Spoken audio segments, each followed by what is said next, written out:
Hey y'all, it's Heather here with Underwater Panther, and I have been on the absolute struggle bus with technology, the internet. I literally live out in BFE, and I cannot stream live from OBS Studio. I have recently downloaded the OBS Studio, and so I'm on a huge learning curve for myself trying to learn new software and now realizing that I don't have good enough internet to stream live. I'm going to have to probably break down and actually get internet.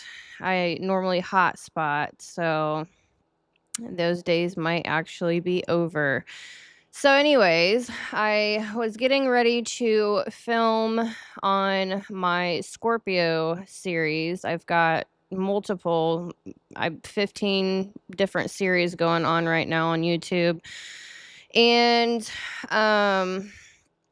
so I was working on my generational. I did a huge 3.5 hour baby boomer video breaking down generations non-astrologically and astrologically, including Chiron and the asteroids. So that has been really fun. I did upload that ebook. Actually, I'm going to pull up the ebooks. I've set up 2 different screens, trying to figure out OBS. And so I'm slowly figuring things out, I think. At least I thought. Okay, so these are the recent ebooks that I have uploaded on my website. I've got a baby boomers. That is the most recent video. I did a 3.5 hour video on it and wrote an ebook on it. I can't remember how many pages. I think it's like 80 pages or so. So it goes through external conditioning, that's the history aspect, and then internal imprint, so that is the astrological aspect of that generation. And then the transmission, part 3, what they pass down without meaning to. So I am going to go through all of the generations that way. I did a video on the silent generation, the generation before the baby boomers. And from here on out, I will be making ebooks if you are interested. I will be doing Generation X next. I just tend to get burnt out after filming 6 hours per series and writing ebooks. I kind of get burnt out and have to move on to the next series. So I also have a geopolitical series, and this is a free ebook. I think it's like 70 pages talking about deepfake AI. And I really get into all of the I don't know if this will actually come up if I download it.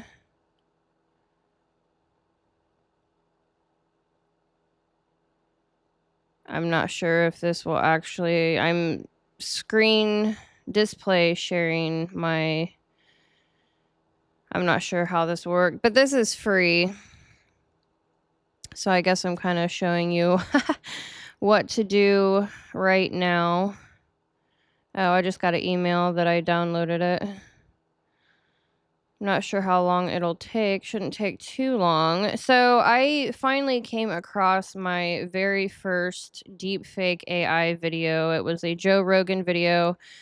I don't know how long it was, a couple minutes long, talking about 3I Atlas, the interstellar object, and I literally could not tell that it was a fake video for probably 20 seconds. It was really realistic.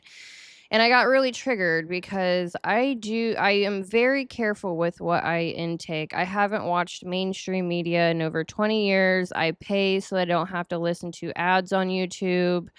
I listen to meditation. I listen to a lot of audiobooks, lectures on YouTube. I'm very, very selective with what I listen to. And so I was extremely triggered, and it literally took me 2 days to realize why I was so triggered about this deep fake video. And I was asking people around me that I work with, I'm like, "Have you guys seen deep fake videos?" And they're like, "Oh, yeah, all the time." And I realized after 2 days that I was so triggered because I am not desensitized to that type of content. And so I went down a huge rabbit hole and started studying and wrote this large book explaining, how they make AI videos, the content farms.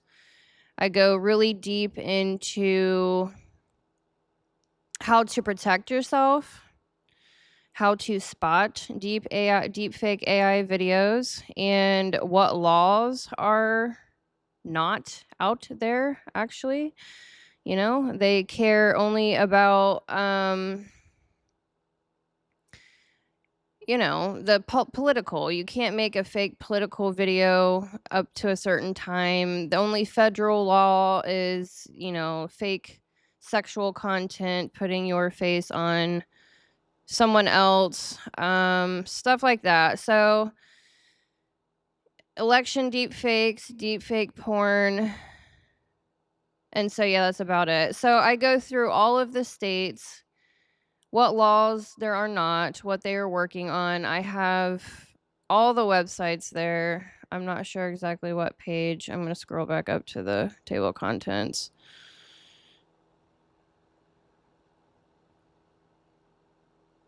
Timeline of US deepfake AI generated media legislation.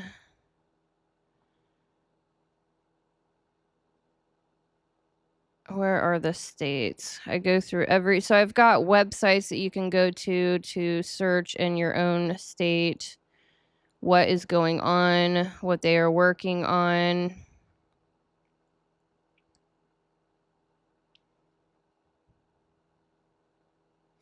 I've got master list of federal AI deepfake bills, where to find the drafts. I mean, this is just really, really, really, really heavy. You've got your links in there. It's a very serious issue. I'm extremely concerned with the younger generations, and I'm just being very protective of the younger generations. I think, millennial age people are old enough to realize what is going on. Oops. I just wanted to go through a couple of my recently launched ebooks. So the baby boomers, I'm working on a generational series. Geopolitics, this is a free book. I really suggest that you read about AI and where it is going, how there's thousands and thousands of videos a day uploaded to the internet, fake articles, fake videos. I'm extremely concerned. I always say we are drowning in information and starving for wisdom, and that is just so true, still even more true. So I've got a 500-page Scorpio book. It is extremely in depth. So I will start recording videos on that series. After this video, I have a 400-page Aquarian Age Master Framework book, The Hidden Architecture of Power, Sex, and Spirit. I spent an entire year working on Aquarius personality type. That is my most dense playlist here on YouTube. So I do tie astrology with psychology, and there's some free books still on here. Boundaries, cognitive triggers, etc., etc. Emotional mastery guide for Aquarius. 12 archetypes in an astro-psychological nutshell. If you want to, kind of dive into astro-psychology, not as in depth as a 500-page ebook, then you can certainly grab a smaller version of that if you're interested. So I'm not going to get any deeper into all of that. All right, so I need to stop. I'll eventually figure this out. All right. So today's video, I'm just laughing because I was getting ready to do a video on Scorpio, talking about the eighth house, water element, fixed modality, etc. Talking about the temperament, really. And then I started, for some reason, I just was like, you know what? I'm just going to look into Erika Kirk's birth chart. Well, what do you know? Let me bring up her birth chart. So, I'm not sure how readable this is. I don't know if it's big enough. I'm going to try to blow it up more. Give me 1 second. I'll eventually get a lot better at this. I am such a newbie. Let me move my own video. All right, I'm going to put myself over here, so hopefully I can blow her chart up a little more. I am not sure if you can even see that. Not ideal. I am new at this. I do apologize. All right, so this is how it's going to look for now. Hopefully you can see it. I am going to be talking about Erika Kirk's birth chart. And then I'm going to go into Charlie Kirk's birth chart, and then I will get into Synastry. So I will upload a free large ebook on everything I've discovered on Erika Kirk's birth chart.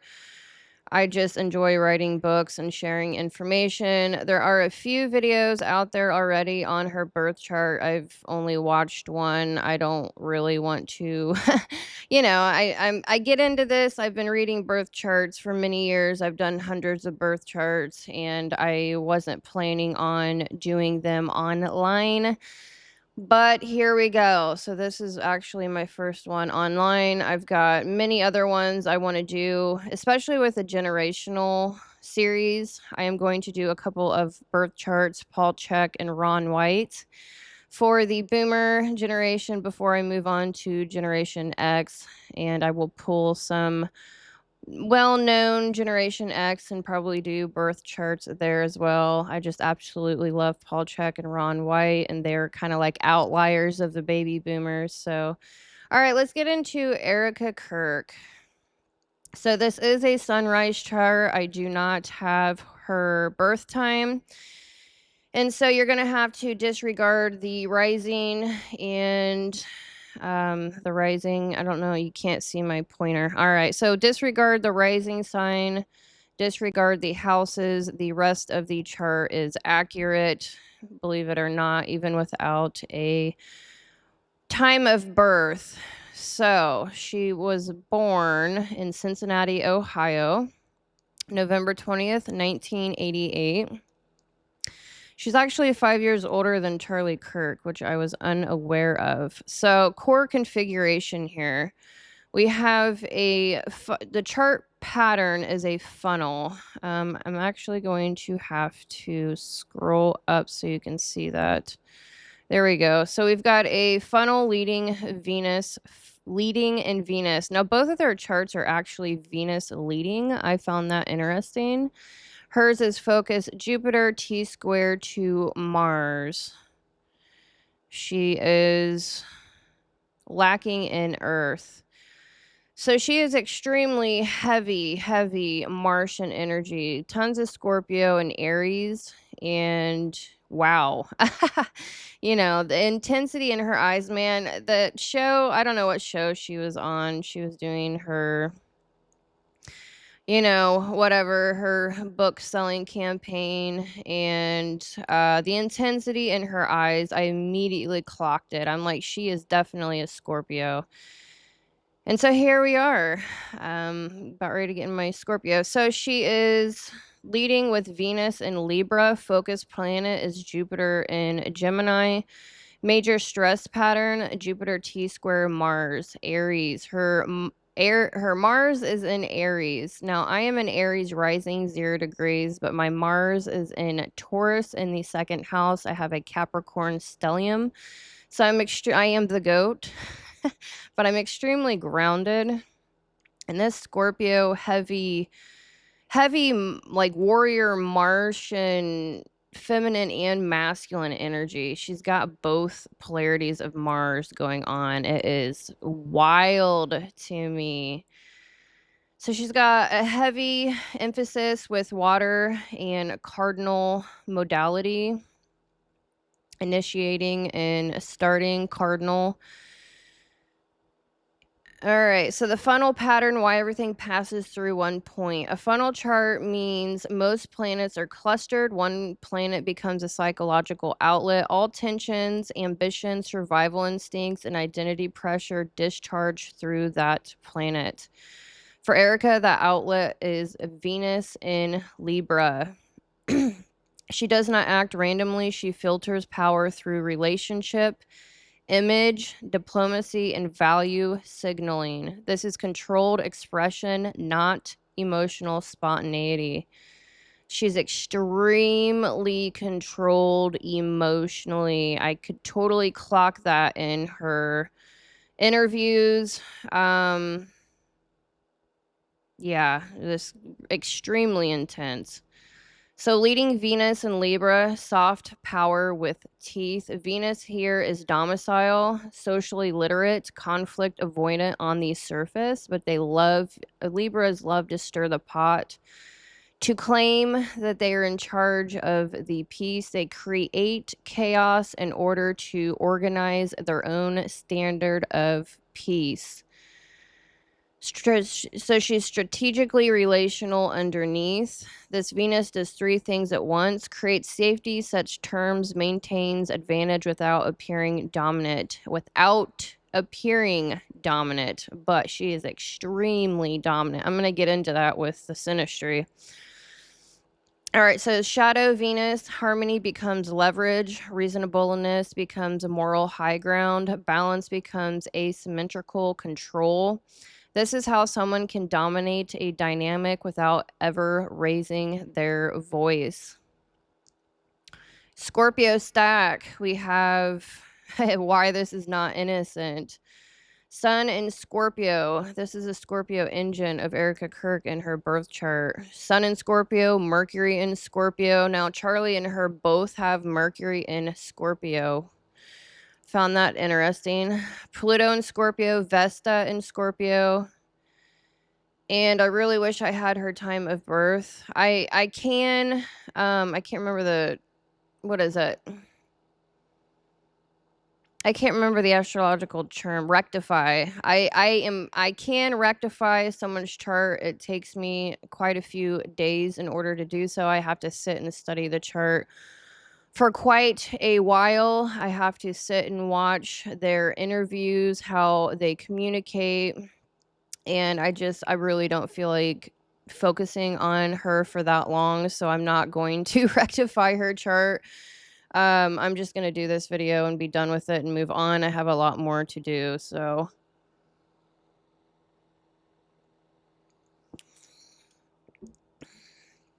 And I literally just spent 2 hours trying to figure out how to record on OBS Studio with the lack of internet, so I'm going to have to upload this later.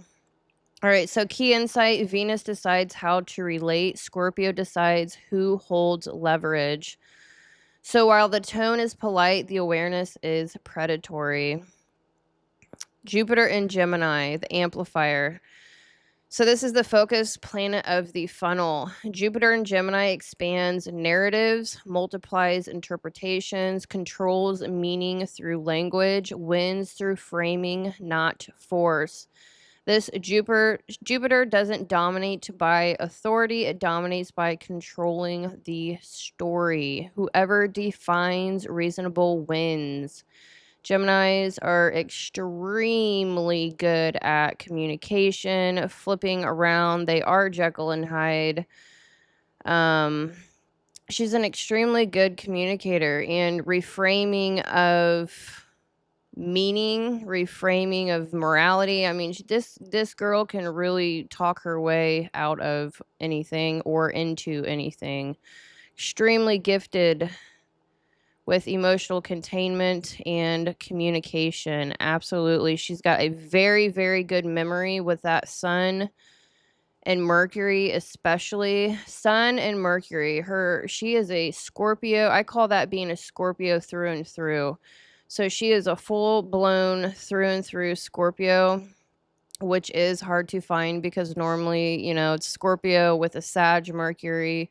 She's a through and through Scorpio. She is very contained, but she has an extremely high memory. Her memory storage is like your RAM in your head, being able to remember names, dates, times, like master at memory. She's got a better memory than most. Scorpion Libras have the best memory, long-term memory with details. Unbelievable. Honestly, I am kind of impressed, to be honest. All right, so Jupiter, we have Jupiter, Mars, T-square, where the heat lives.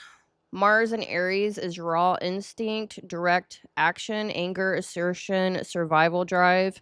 Wants movement now. Jupiter in Gemini reframes, justifies, rationalizes, explains why action should wait, soften, or be understood. The T-square creates pressure between instinct, Mars, and meaning, Jupiter. Action gets talked about instead of acted on at first. I don't know, that Aries moon though. Anger gets translated into logic. Psychological result: action is filtered through explanation, desire is filtered through justification, conflict is filtered through narrative control. Absolutely. This is not repression, it is containment, weaponized containment. Mars wants to move, Jupiter reframes the movement, Venus decides how it is expressed.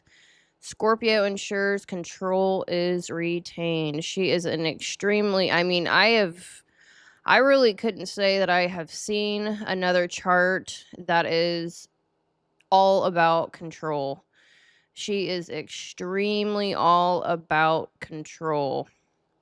And I'm going to break her down very deeply, honestly. I'm going to do briefings first on her. I just lost my notes. I'm going to brief her, and then I'm going to brief Charlie. I'm scrolling through my notes here. I've got 7,000 notes on my computer. And I'm going to also break down how to identify a control-oriented personality. I think that's really important, especially for a personality like myself. I tend to attract controlling personalities, and yeah, it's just a thing. And I'm extremely aware of power dynamics, polarities. All right, so that was Erika's chart. I'm just gonna scroll through and see if I want to. Yeah, I might go a little bit deeper here. I'll go a little bit deeper on Erika, and then I'll do Charlie, and then I'll do Synastry and talk about control. And then I think more towards the end, I am going to super deep dive for those that are really. I'm just getting hot in here. I've got my heating blanket on. Holy crud. I need to turn that down, actually. Hold on a minute. That's way too hot.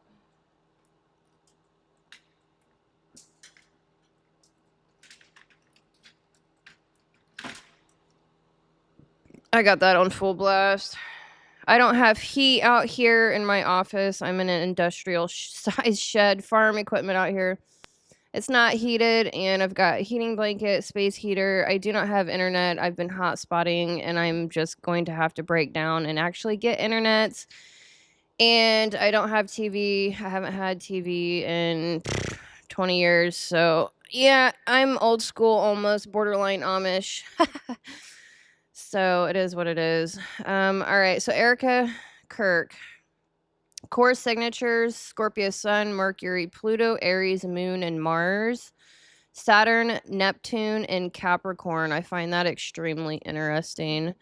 Heavy Virgo asteroid stack, Pisces North Node, and Sirius. So I do get into breaking down the asteroids, which are your feminine energy. So this is not a soft chart. This is a pressure forge system built for control, endurance, and leverage. Core solar aspects, identity, will, and direction. Sun conjunct Mercury and Scorpio. Identity fused with perception and language. Thought is not separate from self. Words are not expression, they are instruments. Silence is strategic. Disclosure is measured, timed, and controlled. Shadow function, information is never neutral. Speech becomes extraction or containment, not bonding. Sun trine Mars, so the Scorpio and Aries. Sun, Scorpio, Mars, Aries. Will and action are aligned. No hesitation between impulse and execution. I would say that she actually is probably pretty impulsive with her moon in Aries. Definitely a go-getter. I mean, through and through a go-getter. I Aries moons tend to blow up and then get over it really fast. I do love Aries. I love Aries energy myself. I'm an Aries rising. It plays out for me a lot different. My moon is in Capricorn in the 10th house stellium, so like I don't get into all that, but my brother actually has an Aries moon, and yeah, he has issues with controlling his anger. Feminine would be able to control it a little bit more, but I can definitely see her being explosive. So once a decision is made, it moves immediately into action. So she's very action oriented. She was not going to show like emotions. She is going to be showing through action for sure. Conflict does not drain her energy, it actually activates it. So the shadow function is this is combat ready willpower. This is going to come up again and again. She is combat ready at all times. There is little room for doubt, softness, or delay. Sun opposition Jupiter. Expansion through confrontation with belief systems. Growth comes from challenging authority, morality, or doctrine. Faith is not innocent. It is tested, stretched, and used. There is a drive to scale influence, not just participate. Meaning itself, the shadow is meaning itself can become a tool of amplification. Narratives are not just believed, they are leveraged. Shadow function, meaning itself, can become a tool of amplification. Narratives are not just believed. Oh, okay, so I just said that they are leveraged. Absolutely. So, lunar aspects is your emotional body, instinct, and reactivity. The moon in Aries baseline. Emotional responses are immediate. Anger is clean, fast, and unfiltered. Vulnerability is uncomfortable. Action feels safer. So, with this Aries moon, I have a very strong sense that she really, she's like constantly scanning her environment. She just doesn't want to be controlled or contained unless she's doing it herself. I mean, like you can't lock Aries in a room. They're going to bust through the freaking wall. So, yeah, she's constantly scanning for leverage and how to control the situation, any situation she's in. Vulnerability is uncomfortable. Action feels safer.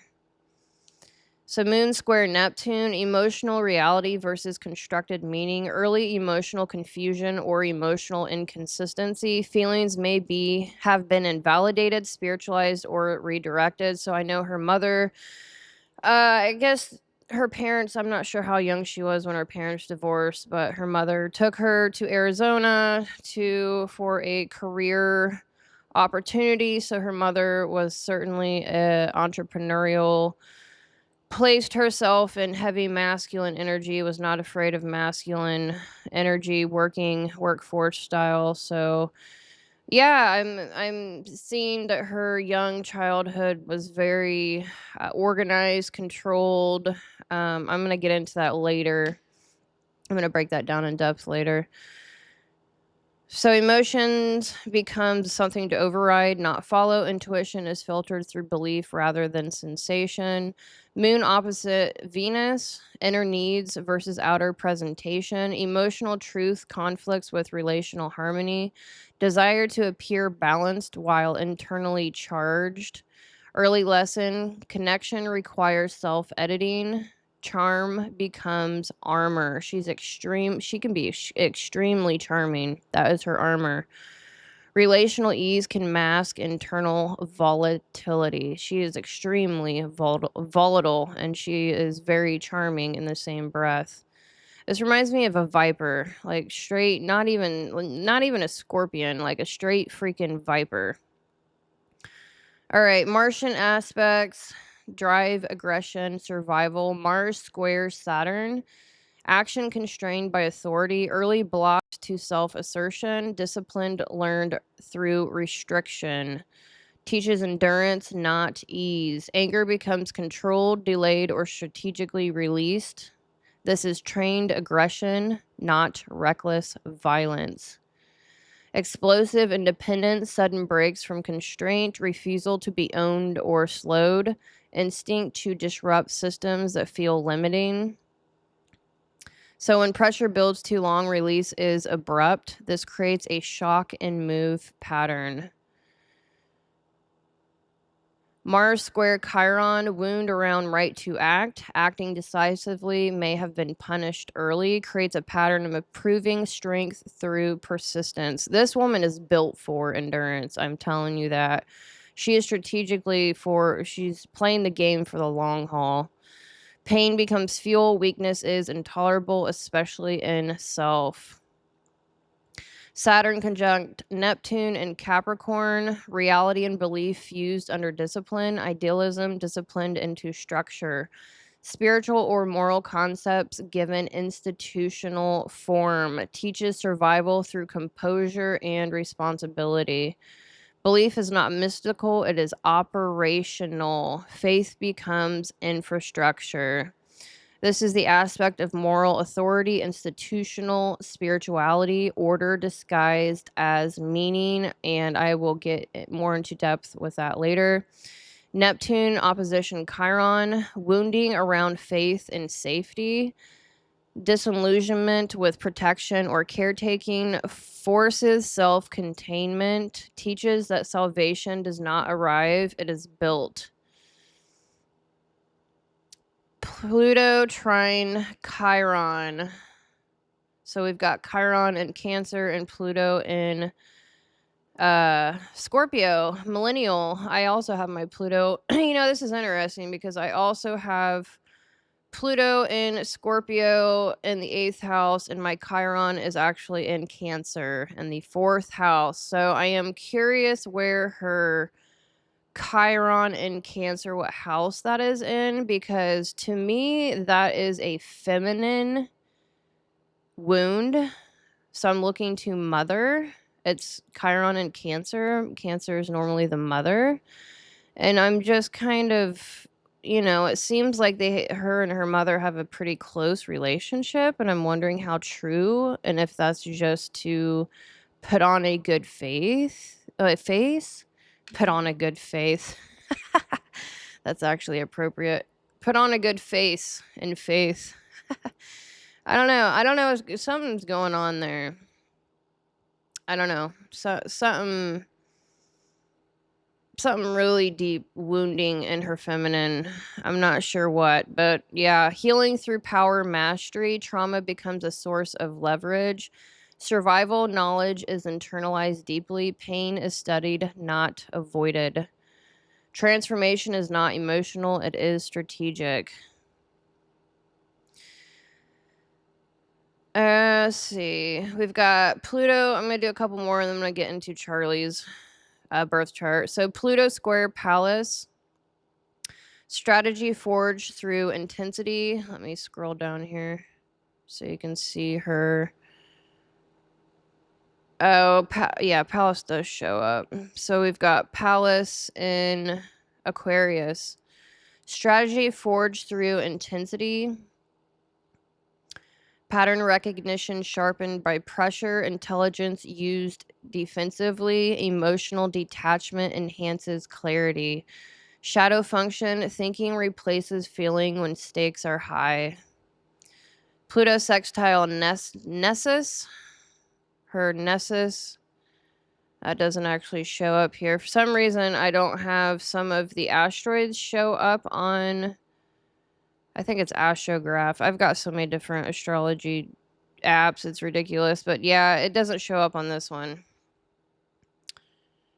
I don't feel like screwing with it either. It was on my other one. So anyways, awareness of exploitation patterns, deep sensitivity to power abuse, ability to detect coercion, manipulation, and imbalance, survival through preemptive awareness.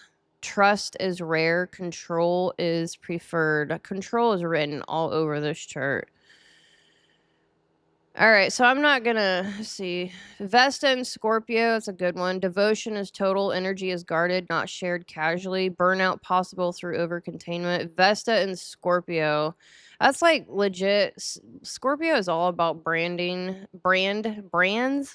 They're all about advocating brands, like branding themselves. They walk around knowing that they are like a walking brand. I mean, it's like a deep thing for Scorpio. Anywho. So key operating principles: control before trust, strategy before vulnerability, function before feeling, belief as structure, emotion as fuel, not guide. All right, so now I'm going to get into Charlie's chart. All right, so let's take hers down. And Charlie actually is pretty heavy in Scorpio and Libra. I was actually surprised that they were together. I mean, with all the... I can't imagine Scorpio and Scorpio. Whew, golly. I can't even fathom that much Scorpio, Mars, and Libra energy all together. I don't know how that worked. All right, oops, I gotta readjust. Let me... Sorry, I'm like 3 days into this software. All right, here we go.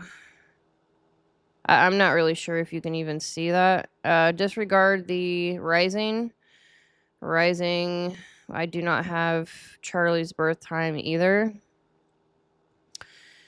All right, so hopefully you can see the chart well enough. All right, so Charlie, we've got born October 14th, 1993, Arlington Heights,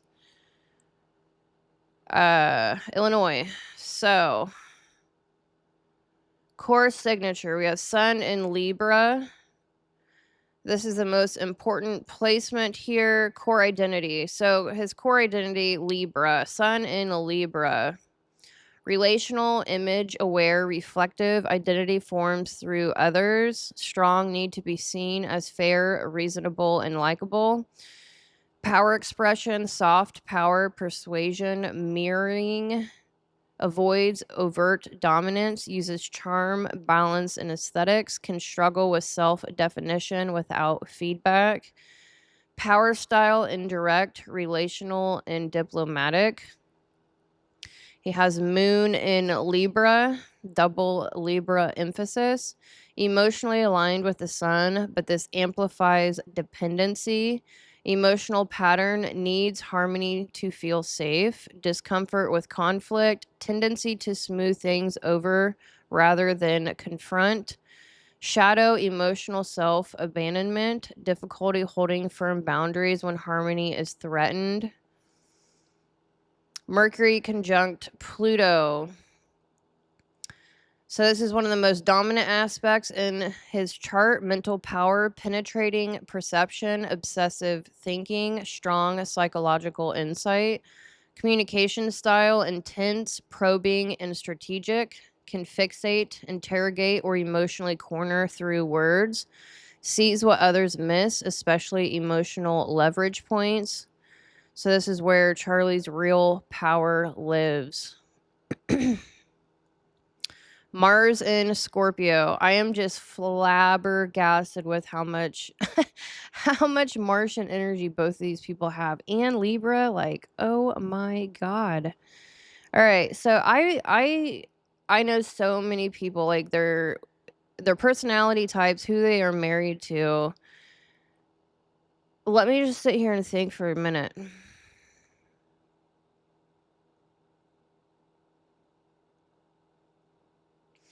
I really, Libras are hard to come by. Both of these personalities are actually kind of hard to come by. I've found that they are more rare than the other personality types. I know, like, everyone keeps saying, "Oh, Pisces is the most rare, Aquarius is the most rare," and that is certainly not my personal case.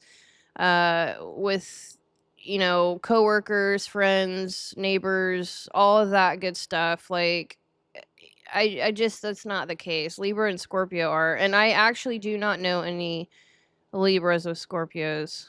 It's kind of fascinating. My grandfather is a Libra married to a Leo, and I know another Libra and Leo. My great grandmother was a Libra. Her husband was an Aries. Yeah, it just seems like air and fire. I don't really know any other Libra and Scorpio. They're quite a bit alike, and I just don't know how these people got along, to be honest. All right, so Mars is strong in Scorpio, action and desire, controlled intensity, strategic patience, willpower that does not quit once engaged. Shadow holds grudges, operates below the surface, can weaponize silence, loyalty, or withdrawal. Venus in Virgo, love expressed through usefulness and service. Now, honestly, am sitting here looking at these energies in a man's chart, you've got double Libra, you've got Scorpio, and you've got Virgo. So we've got a lot of Libra, Scorpio, Virgo energies, and in a man that shows up very feminine. Believe it or not, extremely good communicators, but just feminine. They're very feminine, and like deep down, they have a really solid. Libras it just depends. It really depends. They're feminine. Men, they are extremely feminine, extremely feminine. I'm not going to sit here and lie to you. I'm a pretty masculine woman, and they are just feminine. So, I mean, I can already tell who is extremely dominant in this relationship. He's just got a lot of very feminine energy.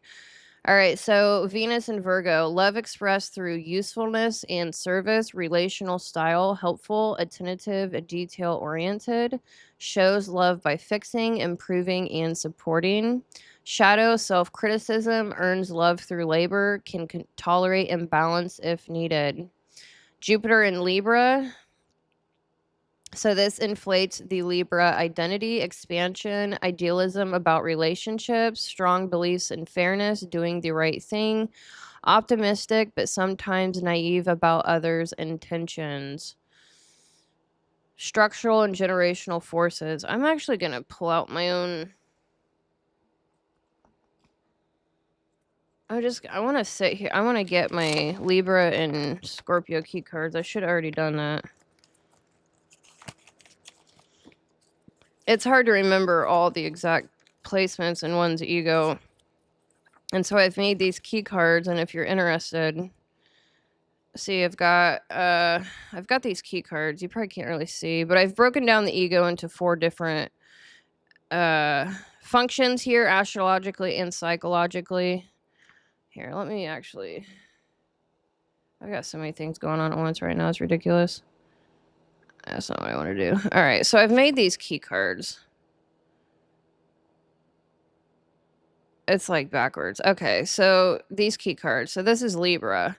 You've got Venus. He's got a lot of, okay, so Libras, they have extroverted feeling, okay? Extroverted feeling child, and his Mars is there in his Libra energy.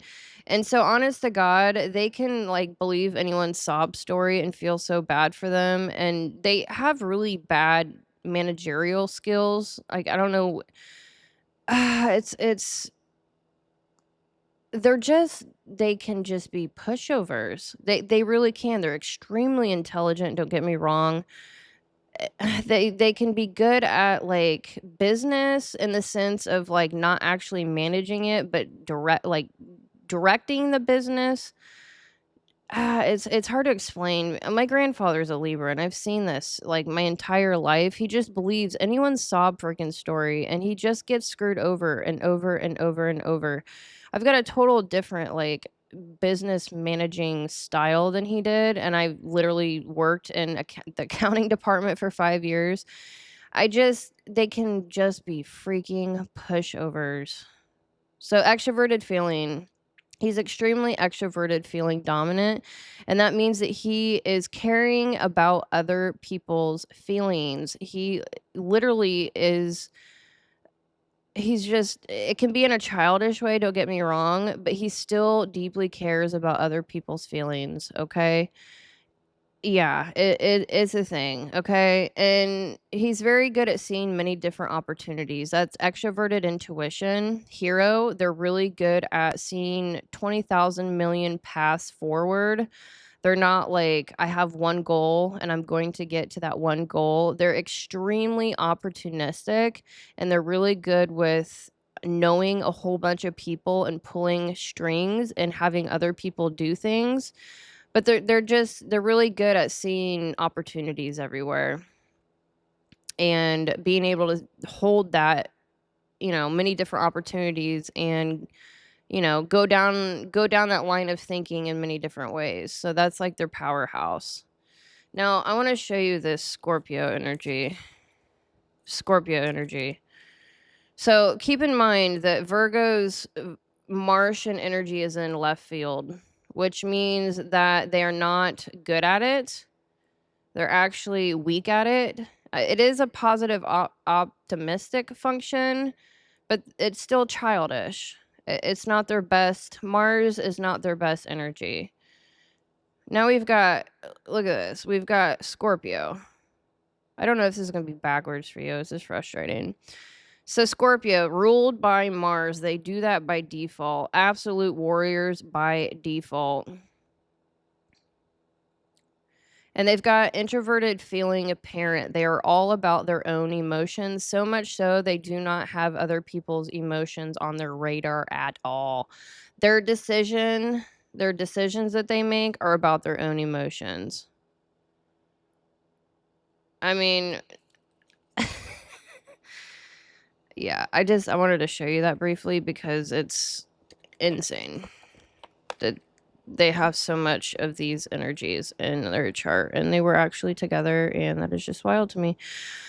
Okay, so let me pull back up what I was doing, move things around a little bit. All right, so Saturn in Aquarius. Ethical framework is ideological and principled, strong sense of what is right, detached discipline, can suppress emotion in favor of ideals. Uranus and Neptune in Capricorn. I think they both have that. Let me look. No. Okay, hers is Uranus Sag, Neptune Cap. So they both have Neptune in Capricorn. That's interesting because so do I. And Neptune, oh shoot, I pushed the wrong button. Neptune is actually a generational. So they both have Scorpio. Oh, let me double check myself. I think they both. Where's Charlie at? Pluto. Okay, so they're both millennials, obviously. What is the cutoff? 93? Oh, I don't have the exact degree of his Scorpio. That might be right. I'm not quite for sure. I've got a lot going on here. Okay, so yeah, so Uranus and Neptune are generational. So yeah, I mean they really combine religion and politics together. Like, I was not going to freaking go down this rabbit hole. I've got so much on my plate, and you can't help yourself but to just dive in. And I'm just like looking at all of these businesses, multiple nonprofits, religion stuff going on, politics going on, hand in hand. They do not go together. I do not understand.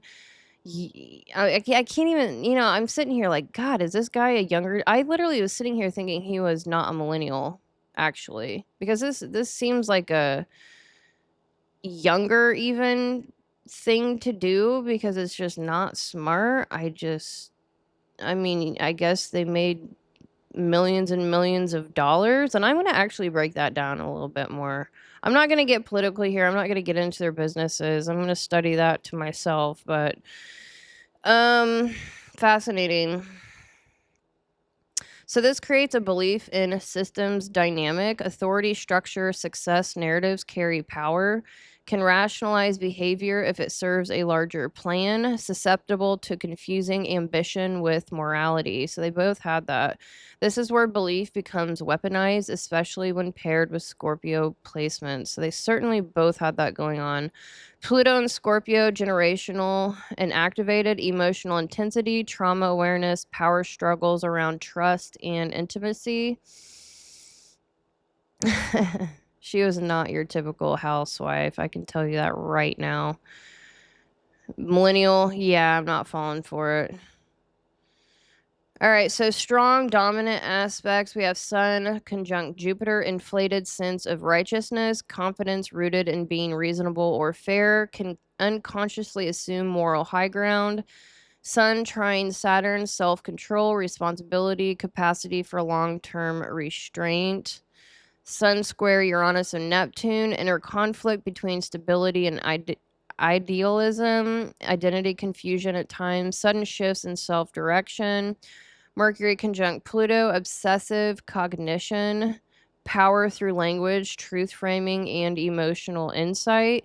Mercury conjunct Mars, sharp tongue, argumentative when threatened, can escalate verbally under pressure. I do not understand how these people live together.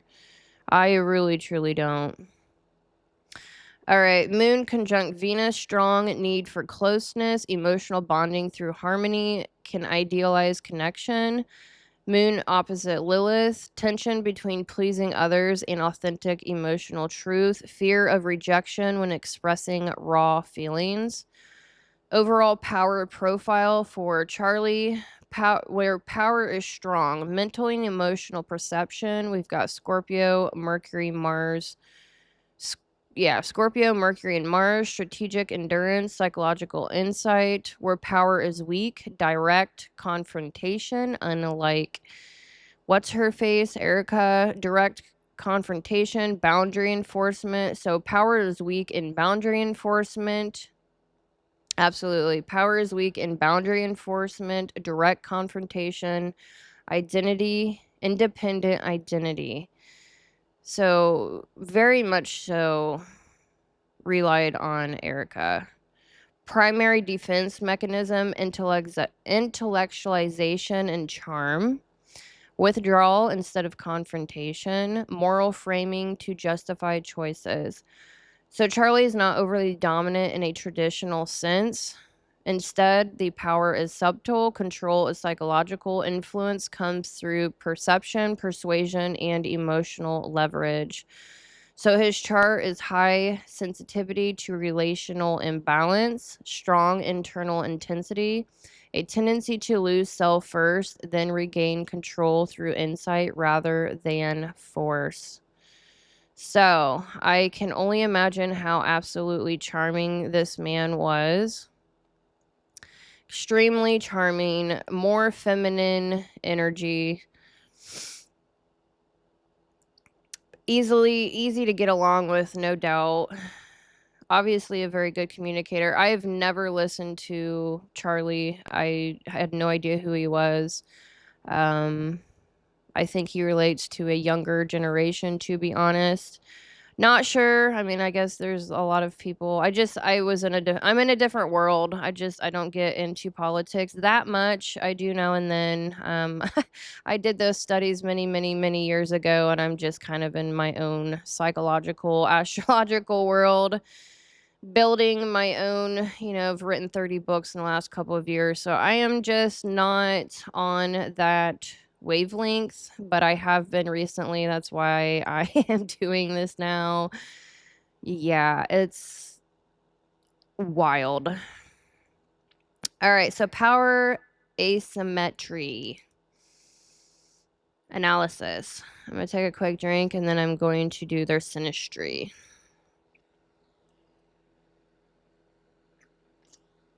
So who do you think was more dominant? I'm just so flabbergasted with how much Scorpio and Mars, or Scorpio and Aries, Martian energy these people have. All right.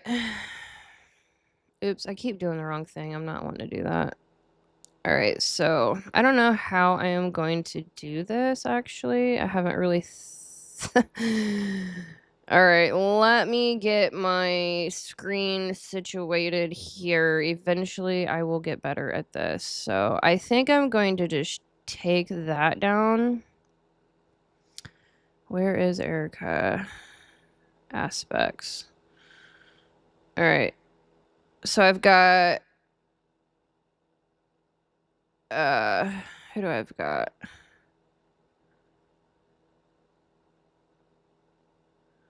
There we go. All right, so Charlie is on the left and Erika is on the right.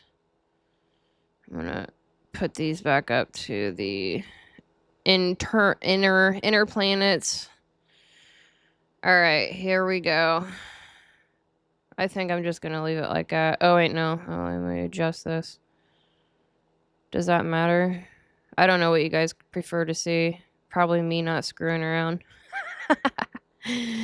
I'll get this down. I'm extremely new. This is like literally I've only had this software for a couple of days now and I'm struggling with internet issues and all kinds of stuff. I'd rather do this live. It is what it is. All right, we're going to get through this. We're going to get through this crap together. All right. So Charlie is on the left, Erika is on the right. All right, so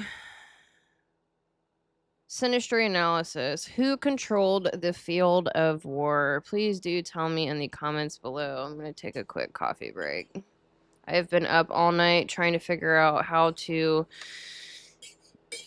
record a video in OBS, not online, not live, and save it to my computer and get it to my phone. Chaos.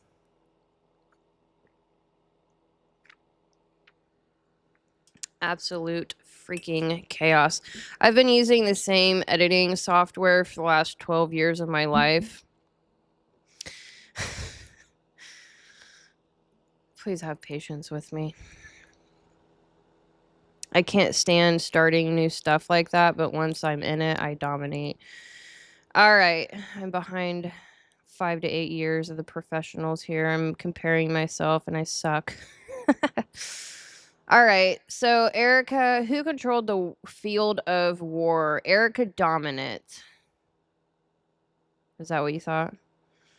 Scorpio, we've got tons of Scorpio. Sun and Mercury in Scorpio. Pluto in Scorpio. Mars in Aries. We've got Moon in Aries for Erika. Saturn and Neptune in Capricorn, institutional control. Uranus and Sagittarius, ideology as weapon. This is a command class placement.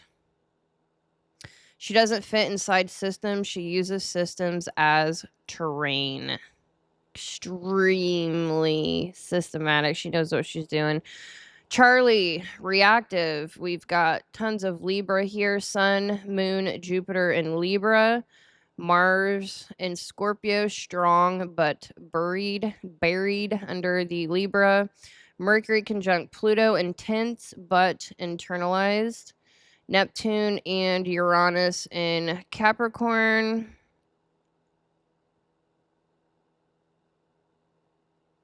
He does have Neptune and Uranus and Capricorn. All right. I always have to quadruple check myself. This is relational power. Oh, conflicted authority relationship. So this is relational power, not structural power. Relational power, not structural power. He fights through people, optics, approval, and morality. Mars comparison, the core asymmetry. Erika's Mars is in Aries, direct, immediate, unapologetic, territorial, zero hesitation once a line is crossed. Mars square Saturn, Uranus, and Chiron. Aggression sharpened by resistance. Conflict doesn't stop her, it trains her. This is predatory initiation energy. Charlie's Mars is in Scorpio. Strategic, contained, emotional, reactive, slow burn, retaliation. Powerful, but delayed and internally conflicted. Mars conjunct Nessus equals moral struggle with power, guilt, and consequence. This is defensive venom, not first strike. So the verdict, Erika initiates war. Charlie responds to the war. That alone defines dominance. We have Neptune and Saturn, belief as a weapon. So Erika has Neptune, Saturn, and Neptune and Saturn and Capricorn. Uranus and Sagittarius. This is ideology weaponized through structure. She doesn't just believe, she institutionalizes belief. And I'm going to break that down after the control, explaining the controlling type of personality. I think that's extremely important for y'all empathetic Libras. All the extroverted feeling personalities are by default more empathetic and get used and abused. Doormat personalities, Virgo, Libra, Pisces. I don't want to go down the list, but that's the major ones. All right, so faith equals brand, morality equals hierarchy, God equals leverage, community equals revenue stream. This isn't accidental, it's architectural. Charlie, Neptune square Sun, Jupiter square Neptune, Libra, stellium. 1, 2, 3, 4, 5. Yes, I'm right. Okay. I'm always quadruple checking myself. So Charlie Kirk has a Libra stellium. Very, very Libran. I am a Capricorn stellium. Very, very concerned with architecture and personality. All right. So belief is aspirational, not controlled. He wants meaning to be true. She wants meaning to be useful. Money and resource control, the silent axis. Erika, Saturn, and Capricorn. Sirius and Pisces. I don't know the midheaven. And I don't know the ascendant. I do not have her birth time, so that is unfortunate. But I don't want to rectify her chart. I can guess within like 3 signs. I've always got a really good intuition, but I'm not going to sit here and take the time to do that, to be honest. So money flows through sacrifice narratives, moral authority, emotional labor, and devotion economics. This explains profit during emotionally charged quasi-religious mass events. No accident, no surprise, no chaos. That is harvest timing.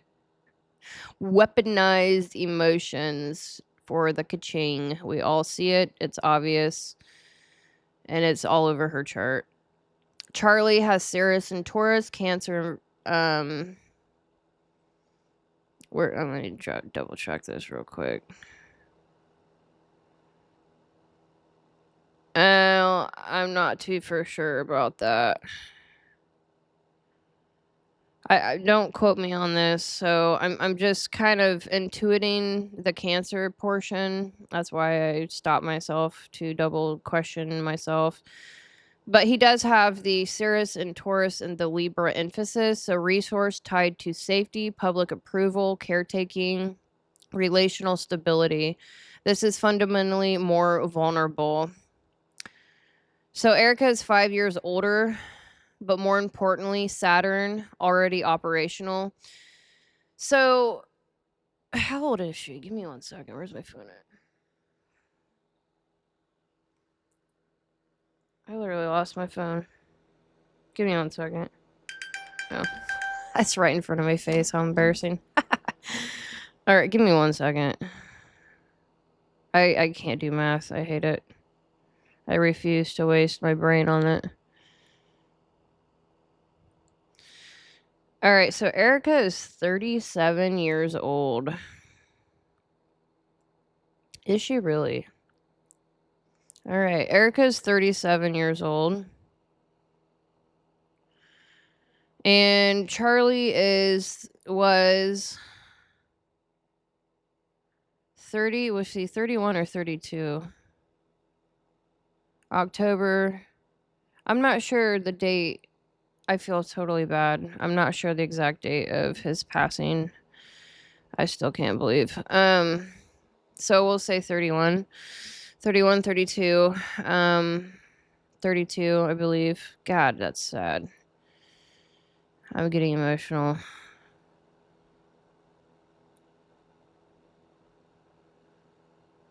All right, so yeah, she was 5 years older. Saturn already fully operational for sure. Capricorn placements matured. Mars already tested. Charlie was still integrating authority, seeking moral coherence, and calibrating personal power. This is experience, asymmetry, not just age. So yeah, she definitely. I mean, even 5 years is a gap of life experience. She certainly had the military upbringing. Uh, yeah. I mean, that's just obvious. All right, so Erika exits silently. Mars and Aries leaves decisively. Saturn and Capricorn lands on the feet. Uranus, Sagittarius, narrative reframing. She can end cycles without collapse. Charlie seeks resolution, needs relational closure, overextends his goodwill. I mean, yeah, I can only imagine. Yeah, that's just sad, man. It's really clicking for me how much Libra energy. My grandfather has a lot of Libra energy, and he just is. His heart is in the right place, but the amount of money he burns through to help others that are never going to do what they promise, for example, totally is taken advantage of. And I can totally see that Charlie was entirely taken advantage of. They're extremely intelligent. The heart gets them every time. Sob stories gets them every time. Trying to protect children.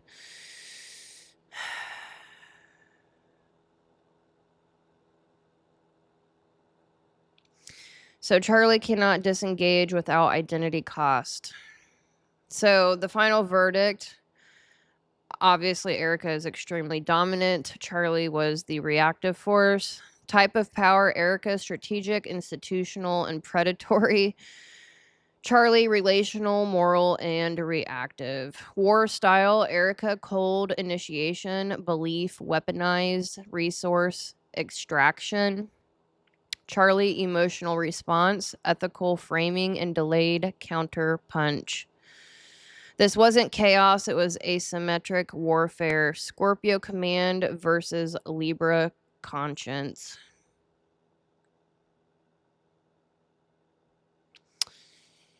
All right, so I'm going to get into their asteroids in Chiron because I'm extremely interested in the feminine polarity, the masculine and feminine polarity of people and within Synastry.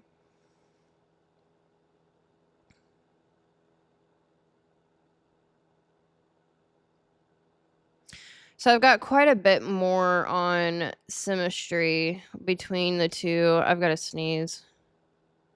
Uh-oh, hold on a minute.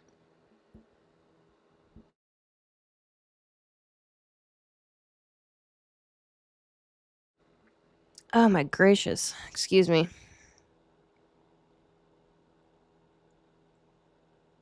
I'm just going through my notes because I've been sitting here all day working on studying charts and...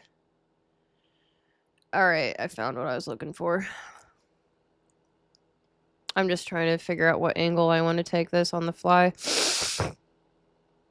Alright, so I'm going to take it here first. I'm going to compare what most people are familiar with first, and then I'm going to get into the asteroids because more people tend to study the inner planets of the personality, the sun, moon, Mercury, Venus, Mars. That's like the normal astrologer thing to do. Only the very seasoned astrologers really get into the asteroids and Chiron, etc.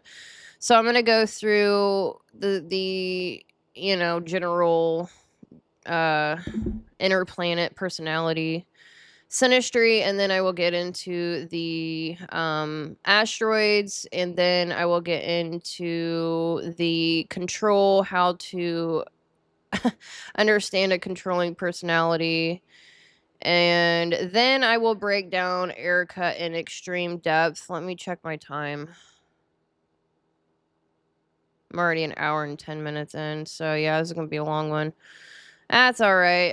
I worked really hard on this, and I sat here and stared and took notes and researched and stared and took notes. I only watched one brief 10-minute video about Erica's chart. I normally don't do that, but I just kind of was curious what was out there and not much. So I didn't really dig too hard, so who knows. Anywho, all right, synastry where power locks in. So this synastry is not romantic. It's hierarchical, instructional, and asymmetric. Think governor plus amplifier, not equals. So sun evaluation. We've got the Charlie has sun Libra, Erika sun Scorpio. This is a strategic imbalance from the start. Libra seeks agreement, legitimacy, consensus. Scorpio seeks leverage, depth, and control of outcomes. Synastry effect. Charlie seeks fairness. Erika assesses vulnerability.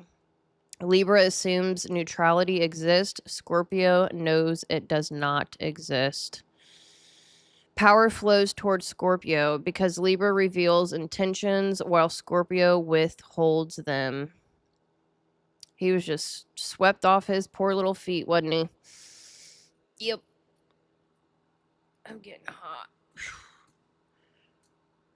Oh, I gotta get more comfy. All right.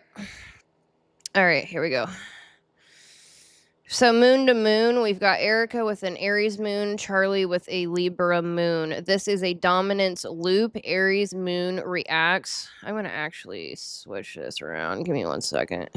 I'm straining my neck. I watched a 3-hour video with my family at the actual movie theater today, and we literally had to sit in the front row because it was packed. I can't believe it was packed, but it was. So my neck is totally strained as all get out. All right, that kind of helped, but yeah, it's terrible for the... I'm just not going to look at you the whole time. I apologize. It is what it is. I actually have a third monitor. I've got 2 monitors going on right now, and I'm going to hook up a third one. Oh, shoot. Oh, yeah, tomorrow. That store's not open until tomorrow. All right, anywho. Moon to moon, emotional tempo mismatch. Erika moon, Aries, Charlie moon, Libra. This is a dominance loop. Aries moon reacts fast, decisively, and instinctively. Libra moon delays, weighs, and negotiates. Synastry effect. Erika sets emotional tempo. Charlie adapts to maintain harmony. Aries moon does not wait for permission. Libra moon does not like disruption.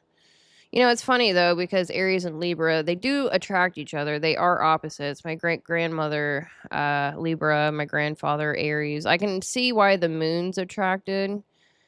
I can see why the moons attracted each other. I have quite a bit of Libra and Aries and Leo in my family. I can see the attraction at the moon level for sure. Libra moon does not like disruption. Emotional initiative belongs to Erika for sure. For absolute sure. So Venus, the trap. So Erika Venus is Libra, domicile strong. Charlie Venus is in Virgo, conditional and evaluative. This is the core trap dynamic. Erika's Venus defines the relational field. Charlie's Venus tries to earn approval within it. Libra Venus sets tone, sets rules invisibly, rewards alignment. Virgo Venus for Charlie adjusts, self-corrects, tries to be good enough. Charlie unconsciously orbits Erika's value system. This is a classic soft power asymmetry.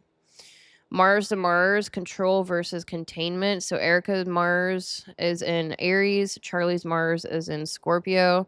This is not a fight, it's a stalemate with unequal visibility. Aries Mars, God, they both have Martian Mars. One Aries, she's got the masculine, she's got the masculine Mars, and he's got the feminine.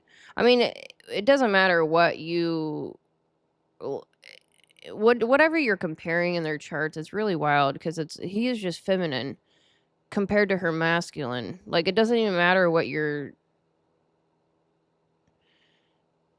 Yeah, I mean, every single, what do we got? Saturn. Every single planet that you're putting against each other, she is still more masculine. That is really wild to me. All right, so this is not a fight. It's a stalemate with unequal visibility. Aries Mars, open assertion, action, confrontation. Scorpio Mars, covert, pressure, endurance, long game, dominance. Synastry effect, Erika acts, Charlie absorbs, tracks, and later controls outcomes. Aries wins battles. Scorpio wins wars. Long game, though. Charlie's Mars outlasts Erika's Mars in containment, but Erika's controls when conflict ignites. Mercury on Mercury, information control. I forgot they both have Scorpio Mercury, man. God, I literally couldn't even, maybe. I don't know if I could even handle another Aquarius Mercury, like a male Aquarius Mercury. I don't know, it might be fun. But if someone thinks exactly like me, it's like I need, like, not myself. I don't know. That might be fun. Aquarius, I think I just What do y'all think? Would you want someone with the exact same thinking and communication style as you around you? I just don't think I would. I don't know.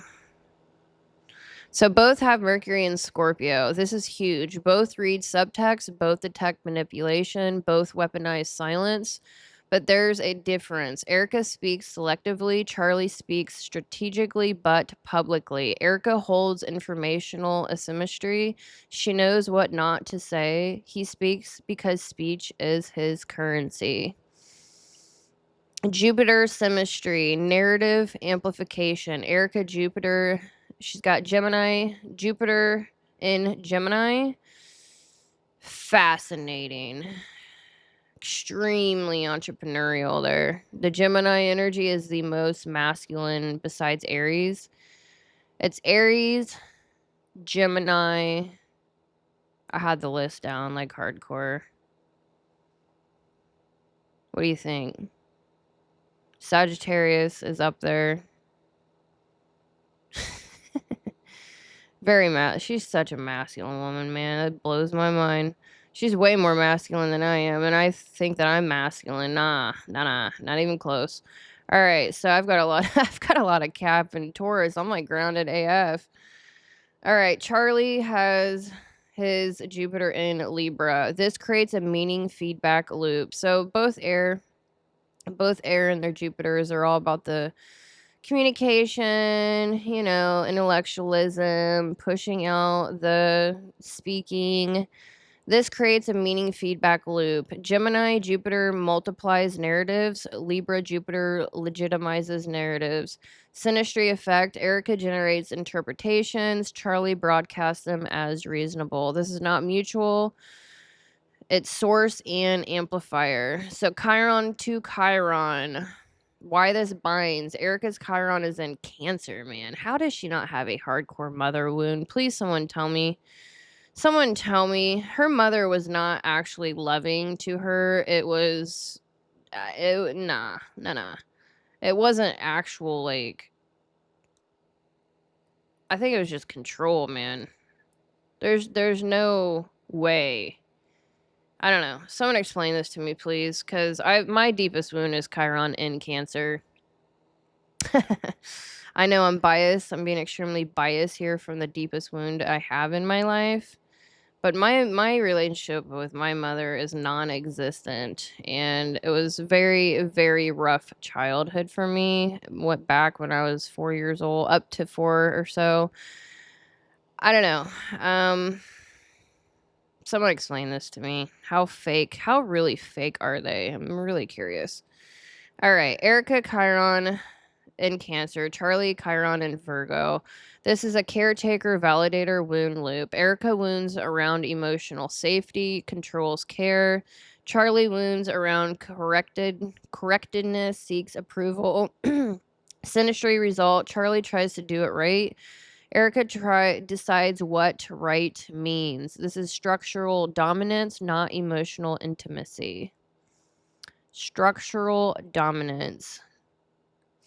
All right, a little bit about the asteroid synastry. Juno is the contract, represents marriage and contracts. Erika Juno Virgo, loyalty equals performance. Charlie Juno Libra equals loyalty. Hold on a second. I'm going to scroll this down so you can see this. Alrighty. Yeah, it helps a little bit.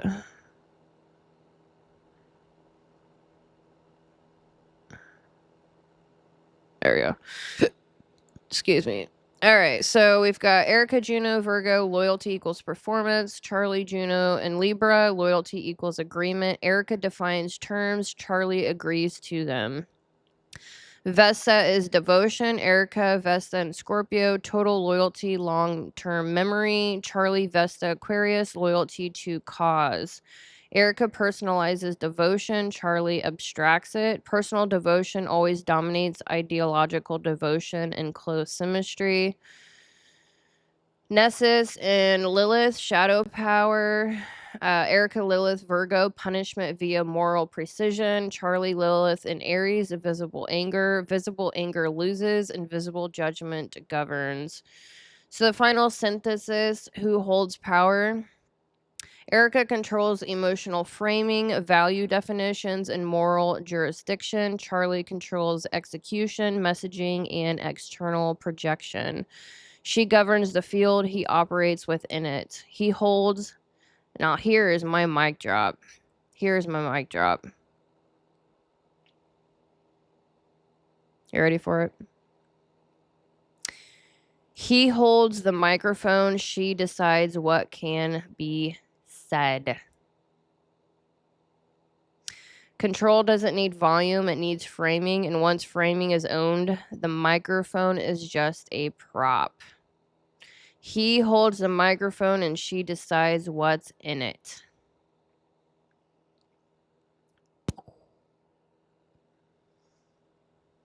If you know, you know. Sad, ain't it? He holds a microphone and she decides what's in it. Alright. We're talking metaphorically here about psychology and astrology, so, you know. Poetically speaking. Alright, so I don't know if I want to get too much more. Yeah, I'm gonna blast open these asteroids a little bit more just because I am enjoying it. All right, so we're gonna go a little bit more into the asteroid. So Chiron is the core wound that drives strategy. Erika, Chiron, and Cancer. So the wound theme here is emotional safety, belonging, and protection. Defense strategy, emotional containment, and moral framing. Pain originates in relational insecurity, not incompetence. Sensitivity becomes strategic awareness. Vulnerability is never unguarded. It's curated, timed, or abstracted. Her wound trains her to control emotional environments. She doesn't escalate, she conditions. Care becomes leverage, nurture becomes jurisdiction. Charlie's Chiron and Virgo wound theme: imperfection, usefulness, and being enough. He feels like he's never enough. Defense strategy: correctedness, service, ideological precision. Pain is tied to being wrong, inefficient, or exposed as flawed. Control is exercised through standards. Moral authority comes from being correct, not emotionally resonant. He manages pain by tightening frameworks, rules, definitions, and productivity becomes armor. So the contrast here: Erika's Chiron, emotional safety wound; Charlie, competence and purity wound. Erika controls through effect, Charlie controls through structure. Erika uses care as leverage, Charlie uses correctedness as leverage. Erika's soft containment, hard calibration versus hard calibration. This alone explains why she feels harder to confront even when he appears louder. Cirrus, how care is given or withheld. Erika has her Cirrus in Pisces. Care is abstract, symbolic, moralized, conditional on alignment. Care is logistical. I care, therefore I define what care means.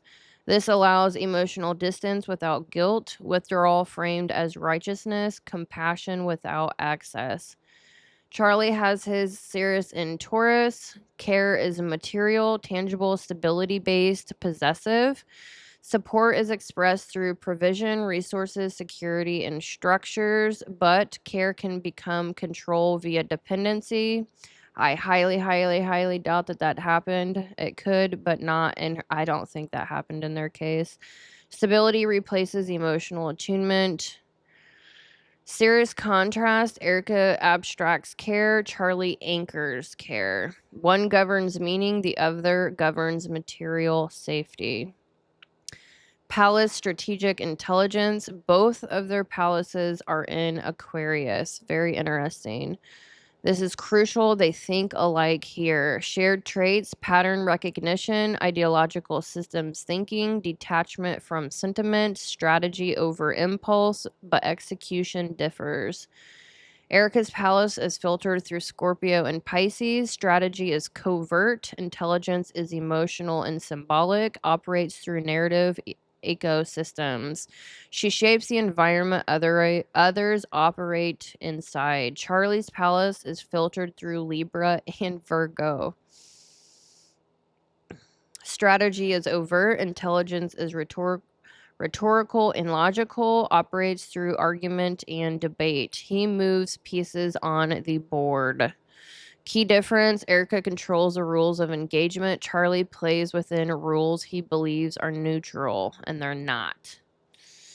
Juno, loyalty and contracts. Erika, Juno, and Virgo. Loyalty is conditional. Expectations are implicit. Commitment is performance-based. If alignment drops, access disappears quietly.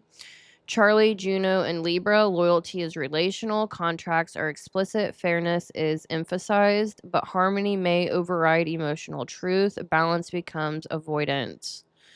Vesta, devotion and sacrifice. Erika, Vesta, and Scorpio. Devotion is total or non-existent.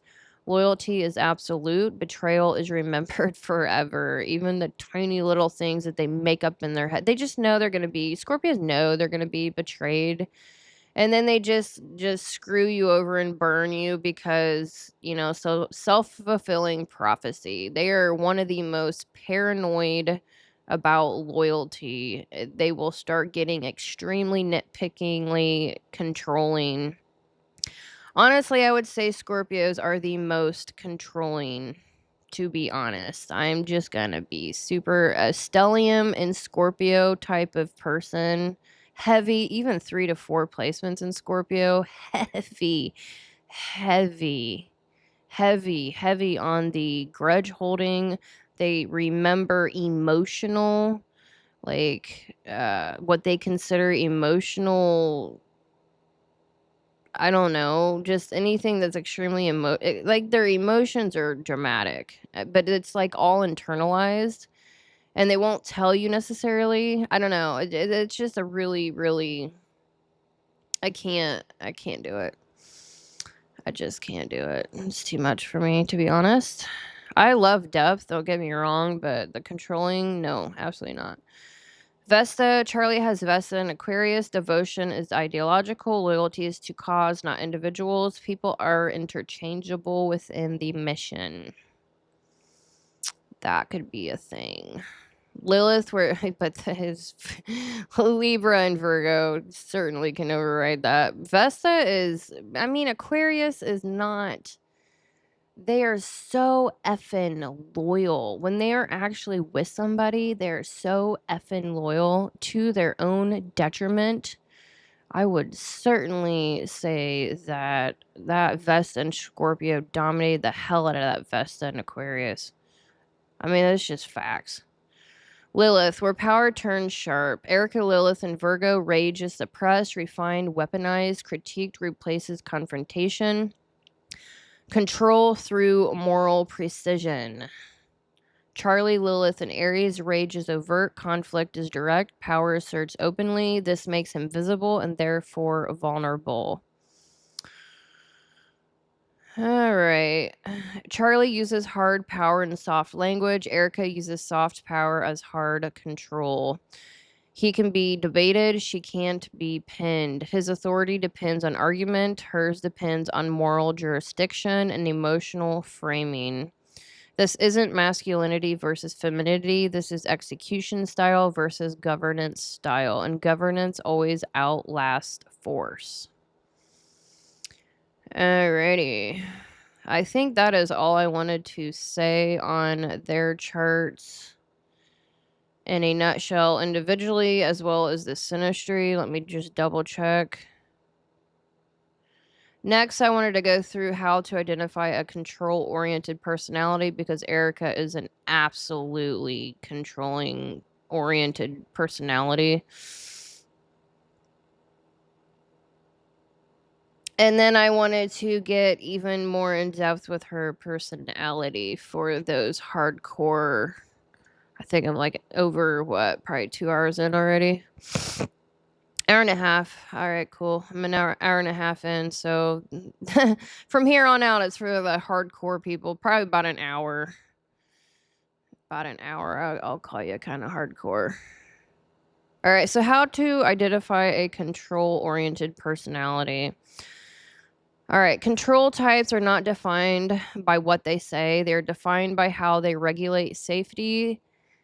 They manage safety externally through people, structure, and leverage. Their calm depends on your compliance. This is a single clearest tell. At first, they seem steady, grounded, reasonable, emotionally regulated, but observe this closely. Their calm holds only as long as you stay predictable. The moment you change pace, hesitate, pull back, say I'm not sure, stop responding on their timeline, you notice subtle tension, micro irritation, corrective language, concerned framed as guidance. They don't explode, they reassert structure. Why this matters: their regulation depends on managing the field, not managing themselves. Care comes with invisible structure. Control types often give care early. That's why they're confusing. But watch the form, not the generosity. Their care is often abstract. I'll always be there. Moralize, I just want what's best. Strategic, let me handle that for you. Then later, subtly, it becomes referenced. It shapes expectations. It defines loyalty. It limits your autonomy. Ask yourself, does this care make me more independent or more monitored? She is a total monitoring, controlling, surveillance freak if I ever saw one. She had GPS on his car keys. Oh, shit. Or his wallet. All right, both. Ask yourself, does this care make me more independent or more monitored? Control care creates orientation towards them. They frame boundaries as personal issues. Healthy people hear boundaries as information. Control types hear boundaries as instability. So instead of asking, okay, they say things like, that feels unnecessary. Why are you being distant? I don't understand why this is a problem. You've changed. I'm gonna flip flop these so I can move my head again. Give me 1 second. I'm just, I gotta crank my neck the other way for a little bit. All right, so I don't understand why this is a problem. If you've changed, notice the shift. Your boundary becomes the issue, not the mismatch. This is a classic reversal move. Control types prefer roles over mutuality. Poor Charlie. Yeah. And she was 5 years older. I didn't even realize. All right. Where was I? Control-oriented people organize relationships through function. They feel safest when you play a role. Expectations are implicit. Dynamics are familiar. Responsibilities are understood. They struggle with open-ended relating, undefined connection, evolving agreements, relational ambiguity. You'll hear phrases like, that's just how this works. Everyone does it this way. This was what commitment looks like. This is what commitment looks like. Those aren't neutral statements. They're structural enforcement. They use morality to close conversations. This is subtle and important. Control types don't argue facts, they regulate legitimacy. They often invoke values, reference responsibility, appeal to fairness or sacrifice, frame dissent as selfish, immature, or ungrateful, not angrily, not calmly. This moves the conversation from what works for both of us to who is right. Once morality enters, negotiation ends.